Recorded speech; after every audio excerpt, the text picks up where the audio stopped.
अध्याय 75 अनंत 12 झूठ पाम 12 भ्रम। इतना ही नहीं बल्कि उन्हें ये भी लगा कि कॉस्मिक वर्ड गेज का उपयोग करना उनके लिए बहुत आसान होगा। यह उनके लिए कम दर्दनाक होता अगर वह सीधे उनके दिमाग पर हमला करता और ऐसा कर देता। वह उनके साथ वही व्यवहार नहीं करना चाहता था जो उसने दूसरे भाई के साथ किया था। वे वही थे जिन्होंने वास्तव में उसे पीटा था, दूसरे भाई को नहीं, और इस प्रकार वे उसके हाथों, जो कुछ समय से खुजली कर रहे थे, बराबर सजा के पात्र थे। कॉस्मिक वर्ड गेज का उपयोग करना उनके लिए कम दर्दनाक होगा। पिछली बार उन्होंने जो व्यवहार किया था, उसे देखते हुए उन्हें अपने हाथों से पीटना कहीं अधिक संतुष्टिदायक था। हाँ, बजना। उसकी तलवार का उसकी कुल्हाड़ी से एक और टकराव। जब उसने देखा कि उसकी तलवार से घायल होने के बाद भी वह कितना दृढ़ था, तो वह अपने दांत पीसने के अलावा कुछ नहीं कर सकी। यह ऐसा था मानो वह एक दीवार थी जिसे वह चाहे कुछ भी कर ले, तोड़ नहीं सकती थी। वह मजबूत था। प्रत्येक असफल प्रयास के साथ उसकी आंखें चौड़ी हो जाती थीं। उसके हर कदम के पीछे हटने या चकमा देने पर उसके दिल में बेचैनी की एक नई भावना घर कर जाती थी। वह बहुत पागल था। इतनी गंभीर चोटों के बाद भी वह उससे लड़ने में सक्षम था। उसके पास कितनी सहनशक्ति और ताकत थी।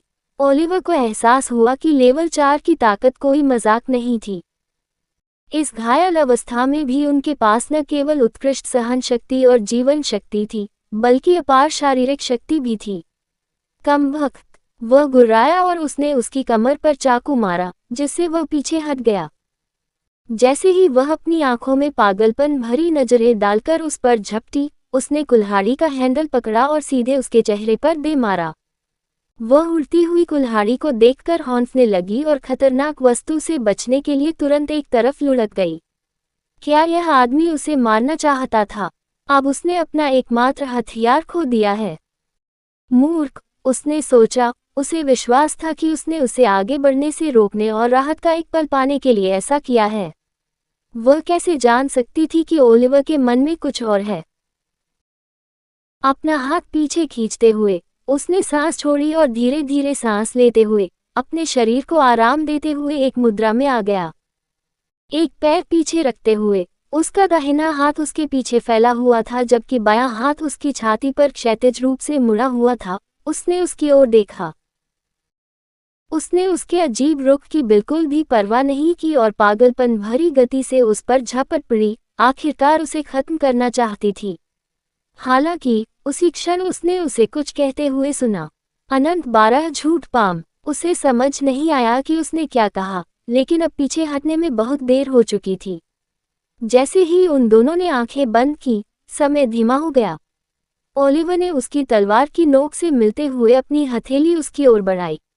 उस पल उनकी आंखों के सामने सब कुछ धीमा होता दिख रहा था। वह ओलिवर के भावहीन चेहरे को देखती रही जबकि ओलिवर उसकी उन्मत्त आंखों में देखता रहा। उसकी हथेली और उसकी तलवार आपस में जुड़ी हुई थी। जैसे ही उसकी तलवार की नोक ने उसकी हथेली को छुआ, संपर्क के बिंदु से कच्ची शक्ति की एक झटकेदार लहर फूट पड़ी, जो हवा में तरंगित हो गई और उनके नीचे की जमीन हिल गई। ऐसा लग रहा था मानो आसमान टूटकर गिर रहा हो। उस पल में उसे लगा कि उसके सामने एक भयानक शक्ति फूट पड़ी है। 12 प्राणी प्रकट हुए, प्रत्येक ने एक अलग रुख की नकल की। सभी पर्वतों के समान ऊंचे और अत्यंत भयानक राक्षसों के समान डरावने थे। उस पल उन सभी ने उसे जानलेवा इरादे से देखा। 12 विशाल प्राणी समकालिक अनुग्रह के साथ आगे बढ़ रहे थे। उनकी आंखें एक अलौकिक आग से धधक रही थीं जो उसकी आत्मा को छेदती हुई लग रही थी। उसे ऐसा महसूस हुआ मानो 12 धर्मात्मा उसे घूर रहे थे। उसका दिमाग समझ नहीं पा रहा था कि क्या हो रहा है। एक पल वह ओलिवर की आंखों में देख रही थी और अगले ही पल 12 धर्मात्मा योद्धा उसे तुच्छ दृष्टि से देख रहे थे। उसका शरीर अकड़ गया, 1 इंच भी हिलने में असमर्थ हो गई क्योंकि उसके मन पर अत्यधिक भय छा गया था। वह अनियंत्रित रूप से कांपने लगी, असहाय होकर उन्हें अपने हाथों को एक साथ चलते हुए एक जबरदस्त झटका देते हुए देख रही थी। हवा ऊर्जा से फट गई, जमीन बिखर गई और एक गगनभेदी दहाड़ उसके कानों में भर गई, जिससे उसकी चीख दब गई। 12 योद्धाओं में से प्रत्येक ने एक गिरते हुए तारे की शक्ति से वार किया। उनके वार एक एकल विनाशकारी प्रभाव में परिवर्तित हो गए जिसने उसकी सुरक्षा को चकनाचूर कर दिया और उसे पीछे की ओर फेंक दिया। उसका शरीर एक चिथड़े की गुड़िया की तरह सिकुड़ गया।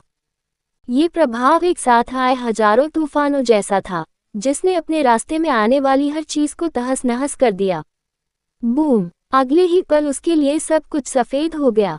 एटर्नल 12 लाइस पाम की विशाल शक्ति ने उसे मिटा दिया और उसके पीछे बहरा कर देने वाली खामोशी के अलावा कुछ नहीं बचा। हफ हफ! ओलिवर जंगल के फर्श पर पड़ा था, उसकी स्थिति गंभीर थी। उसका दाहिना हाथ पीछे की ओर मुड़ा हुआ था, उसकी छाती से खून बह रहा था, उसका पेट और पैर तलवार के वार से ढके हुए थे। उसका माथा खून से सना हुआ था। खांसी! उसके मुंह से अधिक खून निकला। वह कमजोरी से इधर उधर देखने की कोशिश कर रहा था, लेकिन देख नहीं पा रहा था। वह पूरी तरह से थक गया था, उसके पास जरा भी सहन शक्ति या हिलने डुलने की शक्ति नहीं थी। उसने अपने शरीर और कपड़ों दोनों पर लगे खून को देखा। उसे नहीं पता था कि यह खून उसका है या भाई बहन का है।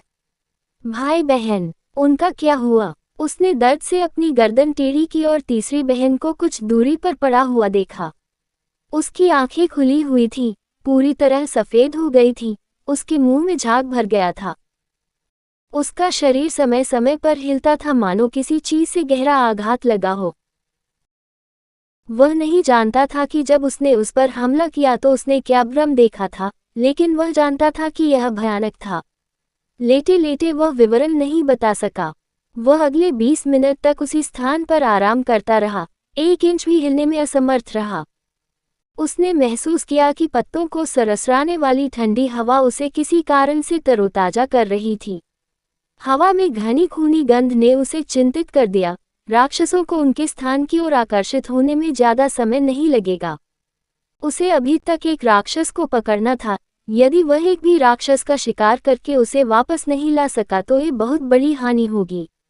वह पुरस्कार चाहता था। ओह! जब वह धीरे धीरे लेकिन लगातार रेंगते हुए तीसरी बहन के शरीर के पास पहुंचा तो वह दर्द से कराह उठा। उसने पहले भी उसे उपचार औषधि लाते देखा था और उसे लगा कि उसकी जेब में और भी कुछ हो सकता है। किसी तरह वह उसकी जेब में हाथ फिराते हुए उस तक पहुंचने में कामयाब रहा, जब तक कि उसके हाथ को अंदर कुछ सख्त महसूस नहीं हुआ। कहानी खत्म। अलविदा।